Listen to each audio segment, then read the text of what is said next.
یار بے رحم پائے زینیا شرجیل ایپیسوڈ 1۔ عام دنوں کی بنسبت آج ہسپتال کے گیٹ پر کافی رش اور گہما گہمی نظر آ رہی تھی۔ 4 سال اسپتال کی سروس میں آج پہلی بار ایسا ہوا تھا کہ اسے اسپتال کے گیٹ پر روک کر اس سے سوالات کیے گئے تھے اور ID کارڈ چیک کرنے کے بعد اس کو گیٹ سے اندر ہسپتال میں جانے دیا گیا تھا۔ ایمرجنسی وارڈ میں سخت سیکیورٹی اور جگہ جگہ پولیس کو دیکھ کر وہ ظہور کے آنے کا انتظار کرنے لگی، جس کی ڈیوٹی ایمرجنسی وارڈ میں لگائی گئی تھی۔ کیا کسی خاص شخصیت کو آج یہاں پر لایا گیا ہے؟ اتنی سیکیورٹی دیکھ کر وہ سامنے سے آتی نرس سے پوچھنے لگی۔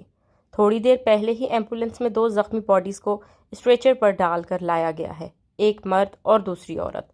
دونوں ہی خون میں لت پت بری طرح زخمی تھے، انہی کی وجہ سے یہ ساری سیکیورٹی یہاں موجود ہے۔ نرس جلدی میں لگ رہی تھی، اس لیے بولتی وہاں سے چلی گئی تو اسے سامنے سے ظہور آتا دکھائی دیا۔ یہی سوال اس نے ظہور سے بھی کیا۔ تمہیں خبر نہیں ہوئی؟ ارے ACP بہرام عباسی اور اس کی بیوی پر قاتلانہ حملہ کر کے ان دونوں میاں بیوی کی جان لینے کی کوشش کی گئی ہے۔ ACP بہرام کو تو بچا لیا گیا ہے، مگر اس کی بیوی تھوڑی دیر پہلے ہی دم توڑ گئی۔ ظہور افسوس بھرے لہجے میں اس کو بتانے لگا، بہرام کے دل کے تھوڑے قریب گولی لگی تھی، جس کو نکال کر معجزاتی طور پر اس کو تو بچا لیا گیا تھا۔ اس کی حالت ابھی بھی سیریس تھی، اسی لیے اسے ICU میں شفٹ کر دیا گیا تھا، جبکہ اس کی بیوی اینجل کو ایک گولی بازو میں اور دوسری سینے میں ماری گئی تھی۔ چند سیکنڈ پہلے ہی اس کی ڈیڈ باڈی کو سرد خانے میں شفٹ کر دیا گیا تھا۔ ACP بہرام کے فلیٹ پر اس وقت پولیس موجود تھی، جو اس سارے واقعہ کی تفتیش کر رہی تھی۔ یہ وہی ACP بہرام عباسی تو نہیں جس نے چند ماہ پہلے ڈرگ مافیا گینگ کو گرفتار کیا تھا اور اس کا انٹرویو بھی آیا تھا؟ ظہور کی دی جانے والی خبر میں اس نے حیرت زدہ ہو کر تصدیق کرنی چاہی۔ صحیح پہچانا، یہ وہی ACP بہرام عباسی۔ یہ صلہ ملا ہے اس بیچارے کو اس کی ایمانداری اور بہادری کا۔ خود موت کے بستر پر موجود ہے اور گھر والی دنیا سے چل بسی، جس کی اس کو بیچارے کو خبر بھی نہیں۔ ظہور ٹھنڈی آہ بھرتا ہوا بولا۔ تبھی اچانک ایمرجنسی الارم تیز آواز میں بجنے لگے، جس کی وجہ سے اچانک ہی پورے اسپتال میں بھگدڑ مچ گئی۔ اسپتال میں بم ہے، جلدی اسپتال خالی کرو۔ شور و غل کی آواز کے بیچ یہ خبر سن کر لوگوں نے اپنی جان بچانے کی خاطر اسپتال کے دروازے سے باہر نکلنا شروع کر دیا۔ پورے اسپتال میں عجیب افراتفری کا عالم مچ گیا۔ تب انسپکٹر مہران صدیقی نے ڈپٹی کمشنر کو کال ملا کر ساری صورتحال سے آگاہ کیا۔ کسی گدھے نے گمراہ کرنے کے لیے جھوٹی افواہ پھیلائی ہوگی۔ بہرام کے کمرے کی سیکیورٹی مزید سختی کر دو۔ ڈاکٹرز کے علاوہ کوئی دوسرا شخص ICU وارڈ کی طرف نہ جائے۔ Is that all clear؟ Deputy commissioner نے سخت لہجے میں انسپکٹر کو آرڈر دیا، جو فوری طور پر الرٹ ہو گیا اور بہرام کے کمرے کی سیکیورٹی مزید سخت کر دی گئی۔ گھنٹہ بھر گزرنے کے بعد انسپکٹر مہران صدیقی نے دوبارہ ڈپٹی کمشنر کو اپڈیٹ کرنے کے لیے کال کی۔ آپ کا کہنا بالکل ٹھیک تھا سر، بم کی جھوٹی افواہ جان بوجھ کر اسپتال میں پھیلائی گئی تاکہ ان لوگوں کا پلان کامیاب ہو سکے۔ مہران صدیقی ڈپٹی کمشنر سے بولا۔ تو یعنی میرا شک صحیح نکلا، ان لوگوں نے دوبارہ حملہ کرنے کی کوشش کی بہرام پر۔ اب یہ نہ کہنا تم لوگ اسے بچانے میں ناکام ہو گئے۔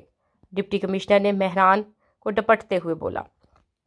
سر، ان لوگوں کا ٹارگٹ ACP بہرام صدیقی نہیں تھے، وہ بحفاظت ICU میں موجود ہیں، مگر ہسپتال کے سرد خانے سے ACP صاحب کی وائف کی ڈیڈ باڈی غائب ہو چکی ہے۔ مہران نے جو اطلاع دی، اسے سن کر ڈپٹی کمشنر کو شوق لگا۔ ان لوگوں کا بھلا ایک پولیس آفیسر کی وائف کی ڈیڈ باڈی سے کیا لینا دینا ہوگا؟ آ گئی اسکول سے بنو؟ وہ تھوڑی دیر پہلے ہی اسکول سے گھر آئی تھی۔ تب نصرت چچی لہجے میں مٹھاس پیدا کرتی ہوئی حرم سے پوچھنے لگی۔ مہینے کی پہلی تاریخ کو نصرت چچی کی زبان اسی طرح میٹھی ہو جاتی۔ آپ سو رہی تھی، اسی لیے جگایا نہیں آپ کو۔ میں نے سوچا پہلے کھانا کھا لوں، پھر گھر کی صفائی کر لوں گی۔ حرم کچن میں موجود چپاتیاں ڈالتی آہستہ آواز میں نصرت کو بتانے لگی۔ گندا گھر اور صبح کے کھانے کے جھوٹے برتن دیکھ کر اس نے اندازہ لگا لیا کہ کام والی نے آج پھر چھٹی کر لی تھی۔ اسکول میں چھوٹے بچوں کے ساتھ سر کھپانے کے بعد وہ گھر آئی تھی۔ گندا گھر دیکھ کر اب اسے پورے گھر کی صفائی کرنا تھی، جس کے بعد اسے دوبارہ اپنی جوتیاں کھساتے ہوئے شام میں ٹیوشن پڑھانے جانا تھا۔ اس کے بعد کہیں جا کر اسے آرام نصیب ہوتا۔ بڑی ہی کام چور اور ہڈ حرام ہے یہ کام والی تو۔ ہر دوسرے دن اس کے پیٹ میں مروڑ اٹھتا ہے اور یہ کام سے چھٹی کر لیتی ہے۔ اس بار اس کی تنخواہ سے ضرور پیسے کاٹوں گی ارے ہاں، تنخواہ سے یاد آیا، آج تمہیں بھی تو تنخواہ مل گئی ہوگی اسکول سے۔ نصرت چچی کام والی کو کوسنے کے ساتھ حرم سے تنخواہ کا پوچھنے لگی۔ تنخواہ مل گئی تھی، روٹی ڈال کر پھر دیتی ہوں آپ کو۔ اپنے ساتھ ہی وہ نصرت اور نگی کی روٹی بھی ڈالنے لگی، کیونکہ خالی چنگیر صاف بتا رہا تھا کہ ان دونوں نے بھی ابھی تک دوپہر کا کھانا نہیں کھایا تھا۔ دو کام بھلا کیسے کرو گی؟ آرام سے روٹیاں ڈالو، تمہارے بیگ سے تنخواہ میں خود نکال لیتی ہوں۔ کون سا تنخواہ نکالنے کے لیے مجھے بینک جانا پڑے گا؟ نصرت اپنی بات پر خود ہی ہنستی ہوئی بولی اور کچن سے باہر جانے لگی تو روٹی بیلتے حرم کے ہاتھ وہیں رکے۔ چچی، میں سوچ رہی تھی اس بار سردیوں کے اگر 2 گرم جوڑے بنا لوں۔ اپنی محنت کی کمائی ہوئی تنخواہ سے بھی وہ جھجک کر ایسے پیسے مانگ رہی تھی جیسے بھیک مانگ رہی ہو، اور حرم کی بات سن کر جیسے نصرت پر بجلی آ گری ہو۔ وہ بولتے ہی سینے پر ہاتھ رکھ کر بولی، ہائے میرے اللہ، 2 جوڑے! ارے کچھ ہی زیادہ ہی ہوا نہیں لگ رہی تمہیں یا باہر تمہارے لیے سردیاں کچھ انوکھی آ رہی ہیں؟ ابھی پچھلے سال ہی تو گرم جوڑا بنا کر دیا تھا تمہیں، اور جو نگی نے تمہیں اپنے 2 جوڑے دیے تھے وہ کوئی میری نگی نے استعمال تھوڑے کیے تھے، 1-2 بار کے پہنے ہوئے جوڑے تھے۔ دیکھو حرم، تمہیں تو گھر کے حالات معلوم ہیں، تمہارے چچا جان کی پینشن اور تمہاری کمائی سے ہی میں یہ گھر چلاتی ہوں۔ مجھے خود اچھا نہیں لگتا یوں خوبصورت کنواری لڑکی کو ملازمت کے لیے بھیجتے ہوئے، مگر اس بڑھتی ہوئی مہنگائی نے تو کمر ہی توڑ ڈالی، کیا کروں میں؟ نصرت چچی آبدیدہ ہوتے ہوئے بولی اور اپنے دوپٹے کے پلو سے آنکھوں میں نہ نظر آنے والے نمی صاف کرنے لگی تو حرم شرمندہ سی ہو گئی۔ اچھا، آپ پریشان نہیں ہوں، میں نے تو ویسے ہی کہہ دیا تھا گرم کپڑوں کا، پہلے ہی میرے پاس بہت سارے کپڑے موجود ہیں۔ آپ کو معلوم ہے شفیع کی امی نے ایک اور ٹیوشن کا بتایا ہے مجھے، 4000 کی ٹیوشن ہے، بچے کو گھر جا کر پڑھانا ہوگا۔ حرم اپنی شرمندگی دور کرتی ہوئی نصرت کو خوشخبری سنانے لگی۔ شاید اضافی 4000 ملنے سے اس کی چچی خوش ہو جاتی، اور پھر ایسا ہی ہوا، چچی خوش ہو گئیں۔ اللہ بھلا کرے شفیع کی امی کا، بہت اچھی خاتون ہے، نرم دل سی۔ چلو تم ایسا کرو، اس مہینے بجلی کا بل بھروا دو، اگلے مہینے تم اپنے لیے 1 جوڑا بنا لینا۔ اب بچیوں کی چھوٹی چھوٹی خواہشات کو مارتے ہوئے بھی تو اچھا نہیں لگتا۔ نصرت بولتی ہوئی کچن سے باہر نکل گئی، جبکہ حرم پلیٹوں میں رات کا سالن نکال کر ٹرے میں روٹیاں رکھتے ہوئے کمرے میں جانے لگی جہاں نگی اور نصرت دونوں ہی موجود تھیں۔ رات کے پہر وہ اپنے بیڈ روم میں بیٹھ کے کراؤن سے ٹیک لگائے، لیپ ٹاپ کو گود میں رکھے بڑے مصروف انداز میں ڈاکومنٹس کا فولڈر کھولے ضروری فائل تلاش کر رہا تھا۔ تبھی اس کی نظر اپنی بیوی پر پڑی جو اس وقت بلیک کلر کی نیٹ کی نائٹی میں موجود ابھی ڈریسنگ روم سے باہر نکلی تھی۔ بہرام کی توجہ خود پر دیکھ کر وہ مسکراتی ہوئی بہرام کے پاس آئی تھی، کاندھے پر باریک سی اسٹیپ جس میں اس کے اریاں اور دودھیا بازو چھلک رہے تھے، ساتھ ہی اس کی خوبصورت خد و خال گہرے گلے سے پوری طرح نمایاں ہوتے نظر آ رہے تھے۔ سڈول سے تھائز جو جلتے ہوئے نائٹی سے چھلک رہے تھے، وہ بہرام کو پوری طرح اپنی طرف متوجہ کرنے میں کامیاب ہو چکی تھی۔ تبھی بہرام کی گود میں رکھا ہوا لیپ ٹاپ ہٹا کر بند کرتے ہوئے خود بے تکلفی سے بہرام کی گود میں بیٹھ گئی۔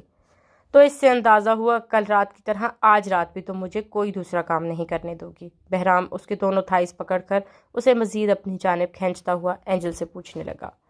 رات یہ فضول کاموں کے لیے نہیں ہوتی اے سی پی بہرام عباسی، بلکہ رات میں انسان دن بھر کی تکن اتار کر خود کو ریلیکس کرتا ہے۔ وہ مزے سے بولتی ہوئی بہرام کے گلے میں اپنی دونوں بازو ڈال چکی تھی، اور خود کو ریلیکس کرنے کا یہ طریقہ اچھا ہے کہ آدمی اور کسی کام کے قابل ہی نہ رہے۔ بہرام اپنے تھائز پر بیٹھی ہوئی اپنی بیوی پر طنز کرتا ہوا بولا، جو شکل میں بے حد خوبصورت اور معصوم تھی، مگر اس کا انداز کافی بولڈ تھا، جس کا اندازہ اسے شادی کے دوسرے دن ہی ہو چکا تھا۔ تمہیں اچھا نہیں لگ رہا تو میں چلی جاتی ہوں دوسرے روم میں، تم یہیں اپنا بورنگ سا کام کرو۔ بہرام کی طنز کرنے پر اینجل منہ بنا کر بہرام کی گود سے اٹھنے لگی تھی۔ بہرام نے اپنی تھائز پر رکھی اینجل کی تھائی کو پکڑا۔ یہ اے سی پی اتنا بھی بندوق بندہ نہیں جو خوبصورت بیوی کے اتنے قریب آنے پر اسے نظر انداز کر دے۔ بہرام کی نگاہیں اس کے چہرے سے ہوتی اس کی خوبصورت ابھار پر ٹھہر گئیں۔ وہ اینجل کے کندھوں سے دونوں اسٹیپ کرا کر اس کی گردن پر دیوانہ وار پیار کرنے لگا۔ ہر خوبصورت اور کشش رکھنے والی چیز پر مر مٹنا اس کی عادت نہیں تھی، مگر اینجل کو دیکھ کر وہ پہلی نظر میں ہی اسے اپنا بنانے کا فیصلہ کر چکا تھا۔ بہرام، بے قرار سی تڑپتی ہوئی اینجل کی آواز پر بہرام نے سر اٹھا کر اسے دیکھا جو اس کی شدتوں کی تاب نہ لاتی ہوئی اپنے ہوش کو کھو دینے کو تھی۔ مجھ سے محبت کرنے کا دعویٰ اور پھر شادی کرنے کا فیصلہ تمہارا تھا، تو میری شدتوں کو برداشت کرنے کی عادت بھی ڈال لو۔ بہرام نے بولتے ہوئے اینجل کو بیڈ پر لٹا دیا۔ اس سے پہلے وہ اینجل کے اوپر جھکتا، اینجل نے شرارت سے اپنے دونوں پاؤں بہرام کے سینے پر رکھ دیے تاکہ وہ بہرام کی کوشش کو ناکام بنا سکے۔ اینجل کی شرارت کو سمجھتا ہوا بہرام اس کی دونوں ٹانگوں کو پکڑ کر اپنی جانب کھینچتا ہوا اینجل کے اوپر جھک گیا۔ بہرام، کبھی کبھار تمہاری محبت بڑھ کر شدت اختیار کر لیتی ہے اور میں اس سے گھبرا جاتی ہوں۔ وہ اینجل پر اپنی محبت کی شدت بھرپور طریقے سے نچھاور دیے جا رہا تھا، تب اینجل اس کے ہاتھوں کو اپنے سینے سے ہٹاتی ہوئی مدہوش بھرے لہجے میں بہرام سے بولی، تو پھر کیوں مجھے مس کالز پر تنگ کیا کرتی تھی؟ محبت بھرے کارڈز، گفٹ تم نے مجھے بھیجے، اپنے پیچھے مجھے تم نے آنے پر مجبور کیا، اور اب تم مجھ سے یہ شدتیں برداشت نہیں ہو رہی۔ ایک اچھے خاصے قابل اور شریف آفیسر کو تم نے اپنے پیچھے پوری طرح خوار کیا۔ ڈارلنگ، اس خمیازہ تو تمہیں بھگتنا ہی پڑے گا، بہرام اینجل کو پرانی ساری باتیں یاد دلاتا ہوا بولا اور اس کے گلابی ہونٹوں پر جھکا۔ اپنی محبت کی شدت ان پر نچھاور کرتا ہوا وہ دور ہوا۔ بیڈ پر لیٹی ہوئی اینجل گہرے سانس لیتی مدہوش نگاہوں سے بہرام کو دیکھنے لگی۔ محبت ہو یا نفرت، کوئی بھی دوسرا جذبہ، بہرام ڈوب کر کرنے کا عادی ہے اور ٹوٹ کے کرنے کا عادی ہے، یہ بات ہمیشہ یاد رکھنا۔ بہرام کی بات پر صرف ایک لمحے کے لیے اینجل کے چہرے کا رنگ بدلا، جسے وہ مسکراہٹ میں چھپا گئی، اور اس نے اپنی جانب دوبارہ بہرام کو کھینچ لیا۔ 2 ماہ پہلے اتفاقیہ طور پر اس نے ایک کنسرٹ میں بہرام کو دیکھا تھا کہ وہ اس وقت یونیفارم میں موجود تھا۔ تبھی اینجل اس کے نام اور عہدے سے واقف ہو چکی تھی۔ باقی معلومات بہرام کے بارے میں معلوم کروانا اس کے لیے مشکل نہیں تھا۔ جیسے ہی اینجل کو ساری معلومات فراہم ہوئیں، اس نے بہرام کو کالز کرنا شروع کر دیں۔ شروع میں تو بہرام نے اس کے فون کالز کو بالکل سیریس نہیں لیا، اکثر وہ اس کو جھڑک دیتا، ڈرانے کے لیے دھمکی بھی دی، جس کا اینجل پر خاص اثر نہیں ہوا۔ الٹا اینجل نے بہرام کو کارڈز اور گفٹ بھیجنا شروع کر دیے۔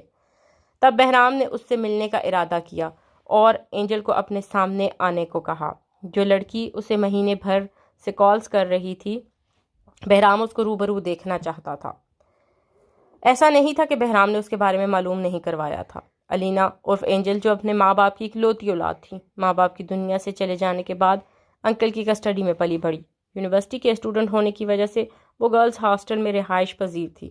پہلی ملاقات میں ہی اس نے بہرام سے محبت کا اظہار کیا اور شادی کی خواہش بھی ظاہر کی، جس پر بہرام نے حیران ہونے کے بجائے اینجل کو اپنی زندگی میں شامل کرنے کا فیصلہ کر لیا۔ پہلی ملاقات کے 2 ہفتے بعد ہی شادی۔ اپنے فیصلے پر وہ خود بھی حیران تھا مگر مطمئن بھی۔ اسی اور اینجل کی شادی کو 20 دن گزر چکے تھے، مگر بہرام نے اندازہ لگایا اس کی بیوی کافی حد تک موڈی، چھوٹی چھوٹی باتوں پر خوش ہو جانے والی یا برا ماننے والی لڑکی تھی، لیکن اس کے لیے حد سے زیادہ حساس طبیعت رکھتی تھی، اس لیے وہ بہرام کے دل میں بہت جلد اپنی جگہ بنانے میں کامیاب ہو چکی تھی۔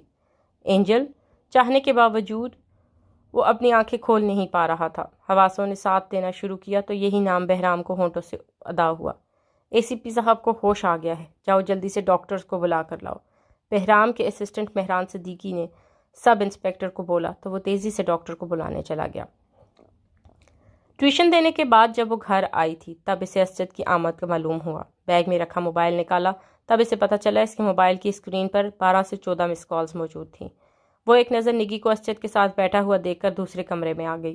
اسجد اس کا خالہ زاد ہونے کے ساتھ ساتھ منگیتر بھی تھا۔ یہ رشتہ اس کے ماں باپ نے تب طے کیا تھا جب وہ دونوں حیات تھے۔ حرم کو وہ دن یاد آنے لگے جب وہ اپنے ماں باپ کے ساتھ رہتی تھی۔ ان کا گھرانہ زیادہ کھاتا پیتا نہیں تھا، چھوٹی مگر خوشحال فیملی تھی۔ کوئی بھی بہن بھائی نہ ہونے کی وجہ سے ماں باپ کا سارا پیار اس نے خود ہی سمیٹا تھا، اور پھر جیسے ہی اس نے میٹرک اچھے نمبروں سے پاس کیا تھا تو صبیحہ یعنی اس کی خالہ نے اسے اپنی بہو بنانے کا ارادہ اس کے والدین کے سامنے ظاہر کیا۔ صبیحہ کے مطابق اس رشتے میں اسجد کی پسندیدگی شامل تھی۔ یہی وجہ رہی تھی کہ وہ اپنے جیسے متوسط لوگوں میں اس کی ماں باپ نے اپنے بیٹی کے رشتے کے لیے حامی بھر لی، کیونکہ اسجد ان کے سامنے ہی پلا بڑا تھا، نیک فرما بردار لڑکا تھا جس کے پاس اچھی ڈگری بھی موجود تھی، مگر وہ بے روزگار تھا۔ وہ لوگ تب تک اسجد اور حرم کی شادی کرنے کا ارادہ نہیں رکھتے تھے جب تک اسجد کی کوئی مناسب نوکری نہیں لگ جاتی، لیکن آنے والی زندگی کا کسی کو کچھ معلوم نہیں تھا۔ ایسے ہی اس کے ساتھ بھی ہوا۔ 2 سال پہلے جب حرم انٹر کے پیپر دے کر گھر لوٹی تو اسے معلوم ہوا کہ کار ایکسیڈنٹ میں اس کا باپ چل بسا، اور ٹھیک 2 ماہ عدت میں ہی ایک معمولی بخار کی وجہ سے اس کی ماں بھی اپنی شوہر کی جدائی کا غم لیے اس کو ہمیشہ کے لیے چھوڑ کر چلی گئی۔ باپ کے بعد ماں دونوں کے گزر جانے کے بعد اصل مسئلہ اس کی رہائش کا ہوا۔ نکاح سے پہلے وہ خالہ کے گھر پر نہیں رہ سکتی تھی، اور صبیحہ خالہ اتنی جلدی سے بہو بنا کر اپنے گھر میں لانے کا ارادہ نہیں رکھتی تھی، کیونکہ ان کو ابھی اپنی دونوں بیٹیوں کو بیاہنا تھا۔ بڑوں کے فیصلے سے یہی طے کیا گیا کہ وہ اپنے چچا کے گھر تب تک رہے گی جب تک اسجد اپنے پاؤں پر کھڑا نہیں ہو جاتا اور اس کی دونوں بہنوں کی شادی نہیں ہو جاتی۔ پچھلے 2 سالوں سے وہ چچی کے ساتھ رہ رہی تھی۔ اس کے چچا جان گورنمنٹ کے ملازم تھے جو اب ریٹائرمنٹ کے لے چکے تھے اور کافی زیادہ بیمار رہنے لگے تھے۔ ان کی پینشن میں گھر چلانا مشکل تھا، اس لیے نصرت چچی کے کہنے پر حرم نے قریبی اسکول میں ملازمت شروع کر دی تھی۔ نگی اسی کی ہم عمر تھی، لیکن میٹرک کے بعد اس نے پڑھائی کو خیر بات کہہ دیا تھا۔ بچپن سے نگی اور اس کی اچھی دوستی تھی، جو چیز نگی کو پسند آتی وہ فوراً حرم سے مانگ لیتی۔ کمرے میں آ کر وہ بیگ رکھتی ہوئی چادر طے کرتے تب اسجد نے اپنا گلا کھنگارا تو حرم جلدی سے بیٹھ پڑا ہوا دوپٹہ اٹھا کر اوڑھنے لگی۔ کیسی ہو؟ اتنی دیر لگا دی واپس گھر آنے میں؟ حرم کو دوپٹہ لیتا دیکھ کر اسجد کمرے میں آتا ہوا اس سے پوچھنے لگا۔ منگیتر کی حیثیت رکھنے کے باوجود اس نے ایک حد تک حرم سے فاصلہ رکھا ہوا تھا۔ وجہ حرم کا گزیر تھا، جو شاید حرم کی نیچر کی وجہ سے ان دونوں کے بیچ آ جاتا۔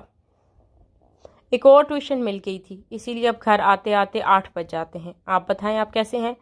کمرے کے پاس سے گزرتی ہوئی نصرت چچی کو دیکھ کر وہ اسجد کو بتانے لگی۔ اسجد کی آمد اس گھر میں مہینے بعد ہی ہوتی، جس میں ان دونوں کی ملاقات چند منٹ سے زیادہ نہیں ہوتی، کیونکہ اس کی چچی پرانے وقتوں کی سوچ کی حامل تھی، اس لیے انہیں ملاقات کچھ مناسب نہیں لگتی۔ وہ منہ سے تو کچھ نہیں بولتی، مگر ایسے رویے سے ضرور یہ باور کروا دیتی۔ میں ٹھیک ہوں، تم نے اپنا حال نہیں بتایا، میں نے بھی تم سے پوچھا تھا کہ تم کیسی ہو۔ اسجد غور سے اس کا خوبصورت چہرہ دیکھتا ہوا پوچھنے لگا۔ اس معاملے میں وہ اپنے آپ کو خوش نصیب سمجھتا تھا، وہ خود اتنا لائق نہیں تو جتنی خوبصورت منگیتر اس کو مل گئی تھی۔ اسجد کو اس کی جاب کرنا اور ٹیوشن دینے گھر گھر جانا ناگوار گزرتا تھا، جس پر اس نے اعتراض بھی اٹھایا، مگر وہ فی الحال صرف منگیتر تھا اور منگیتر اتنا ہی حق رکھتے ہیں۔ حال کیسا ہونا ہے، کچھ بھی نہیں بدلا، 2 سال پہلے جیسی تھی ویسے ہی اب بھی ہوں۔ حرم کے لہجے میں افسردگی شامل تھی۔ وہ بد دل ہوتی اسجد سے بولی۔ دوسرے کمرے سے نصرت چچی کی آوازیں آ رہی تھیں، جو گھر کا کام نہ کرنے پر نگی کو ڈانٹ رہی تھیں۔ پہلے جیسی مطلب ہمیشہ کی طرح حسین اور خوبصورت، یہ تو مجھے شروع دن سے ہی معلوم ہے۔ حرم کی افسردگی محسوس کرتے ہوئے اسجد مسکراتا ہوا بولا، تاکہ اس کی افسردگی کا اثر ضائع ہو جائے۔ مگر حرم اس کی بات سن کر اسجد کو دیکھنے لگی۔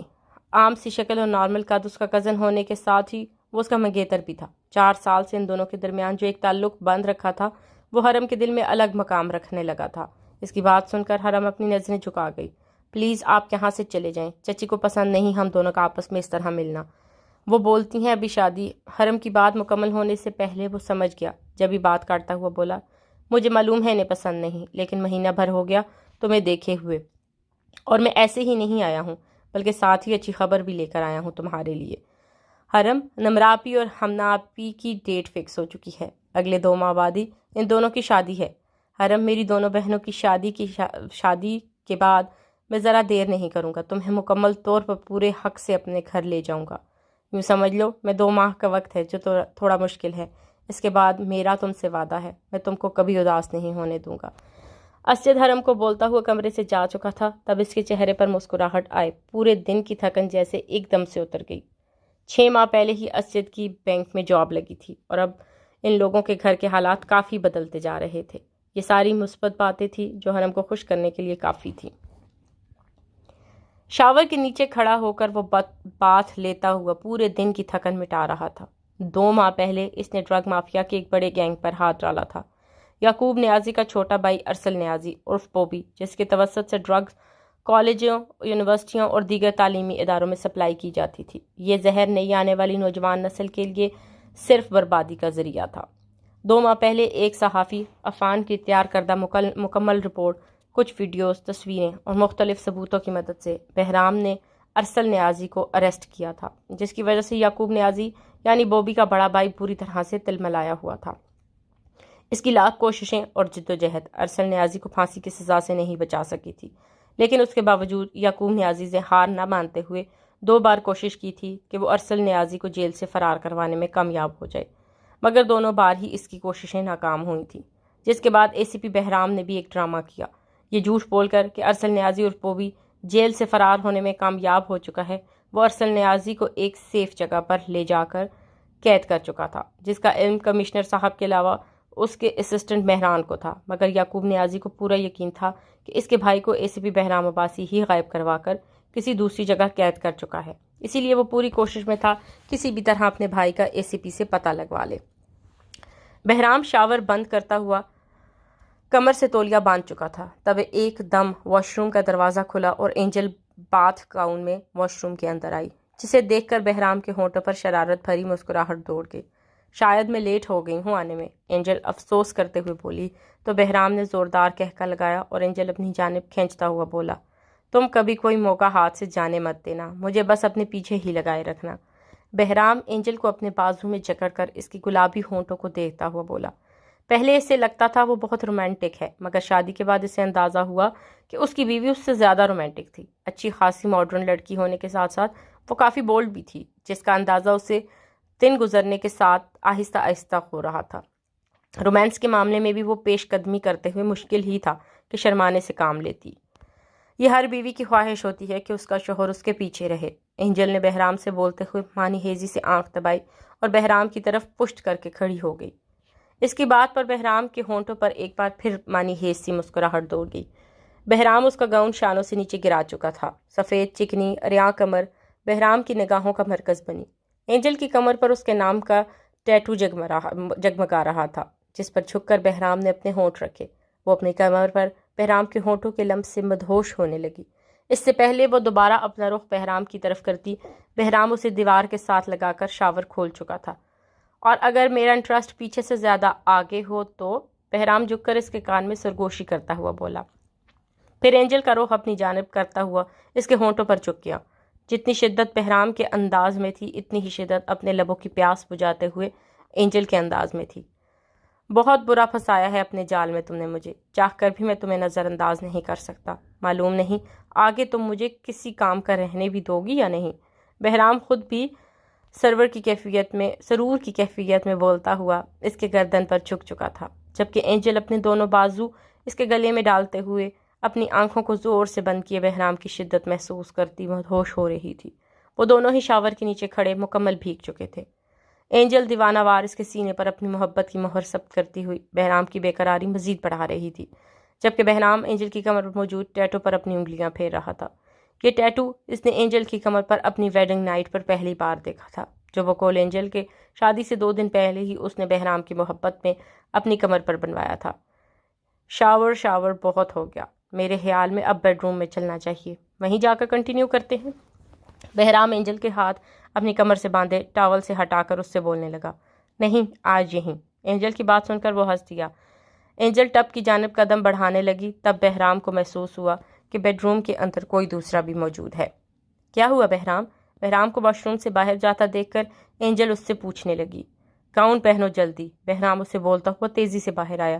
اس نے بھاگتے ہوئے اپنے قدم مین ڈور کی طرف بڑھائے، جو کہ کھلا ہوا تھا، یعنی جو بھی کوئی اس کی اپارٹمنٹ میں چوری چھپے آیا تھا وہ بھاگ چکا تھا۔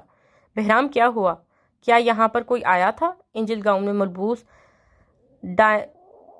ڈائننگ ہال میں آتی ہوئی بہرام سے پوچھنے لگی، جو اس کا جواب دینے کے بجائے اپنے لیپ ٹاپ کی طرف بڑھا۔ لیپ ٹاپ دیکھ کر بہرام کا دماغ پوری طرح گھوم گیا۔ نرگس کام کر کے واپس گئی تھی، تم نے دروازہ اچھی طرح چیک کیا تھا؟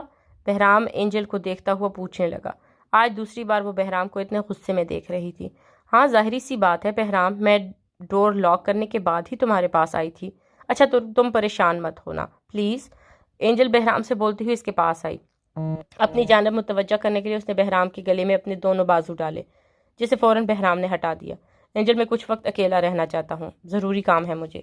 اس کے فلیٹ میں یوں کسی کا آنا، اس کا لیپ ٹاپ کا کھلا ہونا، کیا آنے والا ساری انفارمیشن لیپ ٹاپ میں موجود ڈیٹا حاصل کرنے میں کامیاب ہو چکا تھا؟ اس نے لیپ ٹاپ کا پاس ورڈ کہاں سے حاصل کیا؟ بہرام تھوڑی دیر کے لیے واقعی پریشان ہو چکا تھا۔ اس وقت اینجل میں بھی اس کی دلچسپی باقی نہیں رہی تھی۔ وہ بیڈ پر پڑی ہوئی اپنی ٹی شرٹ پہننے کے بعد اپنے موبائل پر ضروری کام کرنے لگا تھا، کال ملانے لگا۔ میں تمہارے لیے کافی بنا کر لاتی ہوں۔ اینجل کی بات کا بہرام نے کوئی جواب نہیں دیا، تو تھوڑی دیر بہرام کو دیکھتی رہی، پھر کمرے سے باہر چلی گئی۔ بہرام ریلیکس، پریشان مت ہو، تم کافی مضبوط اعصاب کے مالک ہو، ہمت والے اور مضبوط انسان۔ میں ہمیشہ ہی ساری جونیئرز کو تمہاری مثال دیتا ہوں، پلیز حوصلہ رکھو اور اپنا بیان دو۔ اس رات تمہارے فلیٹ میں کتنے آدمی آئے تھے جنہوں نے تمہیں اور تمہاری بیوی کی جان لینے کی کوشش کی؟ کیا تمام لوگوں کے چہرے کی شناخت کر سکتے ہو؟ ایک ایک بات تفصیل سے بتاؤ۔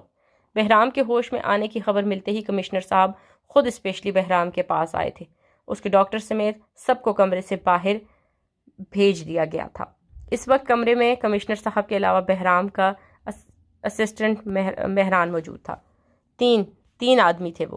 آکسیجن ماسک ہٹانے کی وجہ سے وہ گہری سانس لینے کے درمیان بولا، اسے اینجل کی موت کی خبر سنا دی گئی تھی اور ساتھ ہی اس کی ڈیڈ باڈی کے غائب ہونے کا بھی بتا دیا گیا تھا۔ کیا تم تینوں کے چہروں کی شناخت کر سکتے ہو؟ گولی کس نے چلائی تمہارے اوپر؟ کمشنر صاحب نے جلدی سے دوسرا سوال پوچھا۔ اس کا بیان ریکارڈ ہو رہا تھا۔ اس سوال پر بہرام کے چہرے کے تاثرات تکلیف دہ ہو گئے، ساتھ ہی اس کے چہرے پر تاریکی چھا گئی۔ اسے لگا کہ اس کی سانسیں اکھڑنے لگی ہیں۔ ان تینوں میں سے کسی نے نہیں چلائی گولی، اس بے رحم نے چلائی مجھ پر۔ بولنے کے ساتھ ہی بہرام سے سانس لینا دشوار ہو گیا۔ نظروں کے سامنے اینجل کا معصوم چہرہ آتے ہی اس کی آنکھوں کے آگے اندھیرا چھانے لگا۔ بہرام کی حالت بگڑتے دیکھ کر کمشنر صاحب کے اشارہ کرنے پر انسپکٹر مہران نے فوراً بہرام کو آکسیجن ماسک لگا دیا اور ڈاکٹر کو کمرے میں بلایا۔ میں نے آپ کو پہلے ہی بتایا تھا، یہ بات کرنے کے بیان دینے کی کنڈیشن میں نہیں ہے، ڈاکٹر جتاتا ہوا بولنے لگا۔ کمشنر صاحب انسپکٹر مہران کو اشارہ کرتے ہوئے باہر نکل گئے۔ تفتیش کے دوران جو ثبوت ملے ہیں ان کے مطابق ہمارا شک صحیح ہے۔ جب تک بہرام مکمل صحتیاب نہیں ہو جاتا اس کی حفاظت کی ذمہ داری تمہاری ہے۔ مزید سیکیورٹی سخت کر دو، بہرام کی جان ہمارے لیے قیمتی ہے۔ جنہوں نے بہرام کی جان لینے کی کوشش کی ہے وہ لوگ اتنے آرام سے نہیں بیٹھیں گے۔ وہ بہرام کی سسٹر کو اس کے بارے میں انفارم کر دیا گیا۔ کمشنر صاحب ساری باتیں انسپکٹر مہران کو سمجھاتے ہوئے اس سے بہرام کی بہن کے بارے میں پوچھنے لگے جو ملک سے باہر تھی۔ سر آپ بے فکر رہیں، ACP صاحب جب تک مکمل ہوش میں نہیں آ جاتے ان کی حفاظت کی ذمہ داری اچھے سے نبھانا میرا فرض ہے۔ ان کی سسٹر کو ACP صاحب کے بارے میں بتا دیا گیا تھا، وہ کل کی فلائٹ سے پاکستان آ رہی ہیں۔ ان کی حفاظت ہسپتال تک لانے کی ذمہ داری میں نے انسپکٹر شیمل کو سونپ دی ہے۔ انسپکٹر مہران کی بات پر کمشنر صاحب مطمئن ہو کر وہاں سے چلے گئے، لیکن پورے ڈپارٹمنٹ کے لیے ACP بہرام عباسی کی بیوی کی ڈیڈ باڈی کا یوں ہسپتال سے غائب ہو جانا ایک معمہ بن چکا تھا۔ میں جھوٹ کیوں بولوں گی آپ سے نزہت آپا، جیسے میرے لیے حرم ہے ویسے ہی آپ کی نگی بھی مجھے عزیز ہے۔ اگر میرے اسجد کی بیوی حرم کے بجائے آپ کی بیٹی نگی بنتی ہے تو یقین جانیے مجھے اس پر کوئی اعتراض نہیں ہوگا۔ ڈرائنگ روم کے باہر آتی آوازیں اس کی صبیہ خالہ کی تھی، جنہوں نے 4 سال پہلے اسے اپنے بیٹے کے لیے اس کی ماں باپ سے بڑی چاہ سے مانگا تھا۔ صبیہ خالہ کی بات سن کر حرم کی آنکھوں میں بے ساختہ نمی اتر آئی تھی۔ مجھے غلط مت سمجھنا صبیہ بہن کہ میں حرم کا رشتہ ختم کر کے تمہارے بیٹے سے اپنی بیٹی کا رشتہ جوڑنے کا کہہ رہی ہوں، مگر میں مجبور ہوں۔ سارے حالات تمہیں بتا چکی ہوں۔ نگی نے کل جب اپنی جان لینے کی کوشش کی میرے تو ہاتھ پاؤں ہی پھول گئے۔ اس نے تو جیسے ضد ہی پکڑ لی ہے، وہ شادی کرے گی تو صرف اسجد سے، ورنہ زہر کھا کر مر جائے گی۔ ہماری ایک اکلوتی بیٹی ہے، اگر ہم اس کی خواہش بھی پوری نہ کر سکے تو لعنت ہے پھر ہم پر۔ یہ ہمارا گھر آخر کس کا ہے؟ شادی کے بعد نگی کا ہی تو ہوگا۔ میں اور نگی کے ابا آخر کتنے دنوں کے مہمان رہ گئے ہیں اب اس دنیا میں۔ نصرت چچی نے اپنی مجبوری کی داستان سنانے کے ساتھ ساتھ آخر میں گھر والا شوشہ چھوڑ کر صبیحہ خالہ کو لالچ دی، جس پر دوسرے کمرے میں بیٹھی ہوئی حرم تلخی سے مسکرائی۔ 2 مہینے پہلے صبیحہ خالہ اپنی دونوں بیٹیوں کی شادی دھوم دھام سے کر چکی تھی۔ اسجد کی نوکری بھی اب پکی ہو چکی تھی۔ جب صبیحہ خالہ نصرت چچی سے حرم اور اسجد کی شادی کے متعلق بات کرنے آئیں تو اس کے جانے کے بعد نکی کا سخت ری ایکشن سب کے سامنے آیا۔